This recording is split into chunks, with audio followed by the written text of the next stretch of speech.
त्रयोदशी के दिन चढ़ाया जाएगा भगवान पशुपतिनाथ मंदिर में गंगा जल। गंगोत्री धाम से गंगा जल भरकर कई पड़ाव के बाद पशुपतिनाथ में गंगा का जल त्रयोदशी के दिन चढ़ाया जाएगा। यह कार्यक्रम मां गंगा यात्रा का पूर्वजों से चला आ रहा है, जिसे पहले पैदल यात्रा के रूप में मनाया जाता था। पैदल यात्रा से गंगा जल ले जाकर जगह जगह विश्राम कर पशुपतिनाथ में चढ़ाया जाता था। उसी क्रम में आज भी यह यात्रा जारी है। गंगोत्री से जल भरने के बाद कलश यात्रा उत्तर काशी के बाद यह हरिद्वार के बाद मुरादाबाद से बरेली से होते हुए यह अनेकों स्थानों पर रुकते हुए पशुपतिनाथ पहुँचेंगे।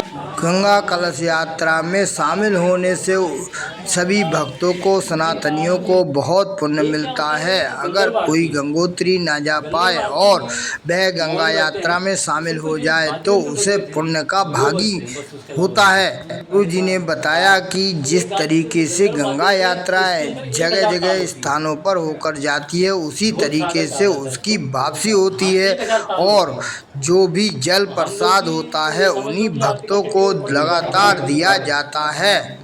उन्होंने काठमांडू स्थित पशुपतिनाथ मंदिर का भी जिक्र किया और बताया कि वहां से भगवान का जलाभिषेक कर यह प्रसाद वापस वहां से लेकर आया जाता है और तथा चंदा व्रत के नाम पर वह सभी को दिया जाता है, जिसे सनातनी ग्रहण करने के पश्चात वैकुंठ धाम को प्राप्त करते हैं।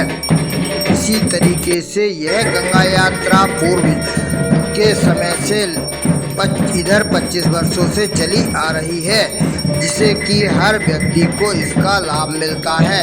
यह कई वर्षों से भाई पी गुप्ता जी के यहाँ बराबर ठहरते चले आ रहे हैं और यह कार्यक्रम एक लंबे समय से वहां पर चला आ रहा है। गंगा यात्रा के बारे में कई सारी किंवदंतियां हैं, उन्हें सभी को उन्होंने विस्तार से बताया। गुरुजी ने सभी को विस्तार से बताने के बाद उन्होंने कलश यात्रा तथा जल लाने की विधि को विस्तार से समझाने के बाद उन्होंने सभी को प्रसाद वितरण किया तथा इसके बाद सभी के उसको ध्यान से सुना।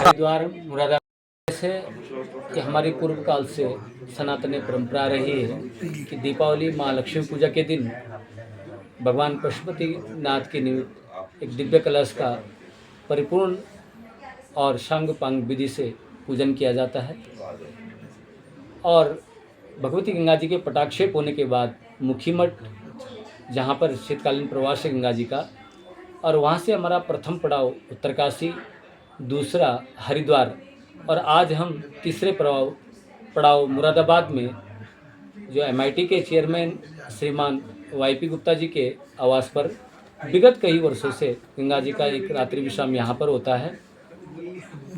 आज यहाँ पर तमाम सनातनीय समस्त भक्तों के द्वारा भगवती गंगा जी का स्वागत और जो विधि होती है शांग पांग विधि से भगवती गंगा जी की गंधर्व आरती, सभी श्रद्धालुओं को प्रसाद वितरण और कल हम बरेली होते हुए रात्रि विश्राम के लिए लखनऊ जाएंगे और 3 नवंबर शिव त्रयोदशी के दिन भगवान पशुपतिनाथ को यह दिव्य गंगा जल समर्पित किया जाएगा, जिसकी कामना रहती है कि सर्वे भवन्तु सुखिनः सर्वे सन्तु निरामया, क्योंकि एक संत और एक हमारा जो ध्येय होता है वो सब लोग सुखी रहें, मंगल रहें।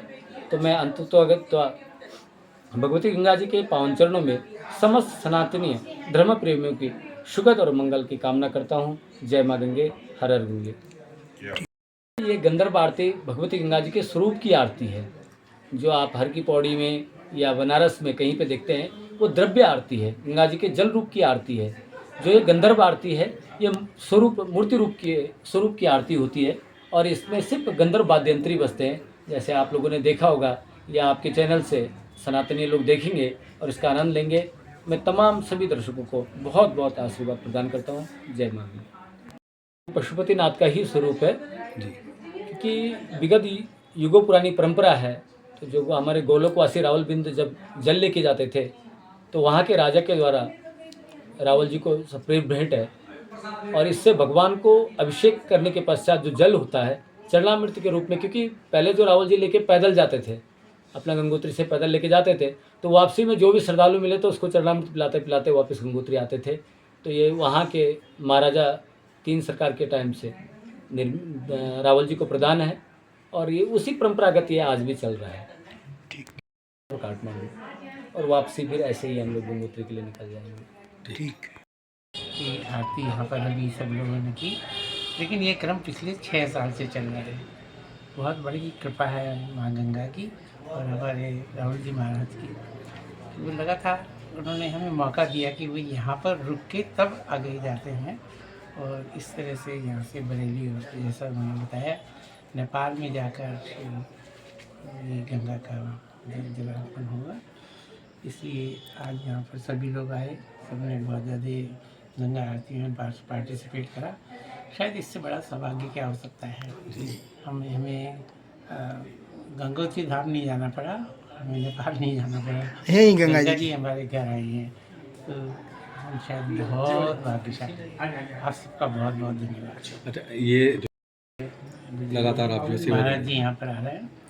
तो 1 मिनट की बात हुई थी, हम वहाँ पर गए थे गंगोत्री धाम में, तो हम लोग सब चल गए, और हमारी पत्नी जरा से चलने में दिक्कत होती है उनको, तो वो एक बेंच पे बैठती थी।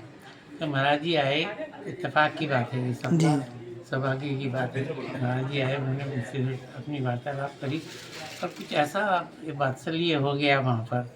उस दिन से आज तक अनवरत महाराज जी ने ये निर्णय लिया है, तो ये बड़ा ये सौभाग्य की बात है। निर्णय तो बहुत उन्होंने ले लिया, लेकिन क्या निर्णय लिया कि वो यहाँ रुककर तब आगे जाएंगे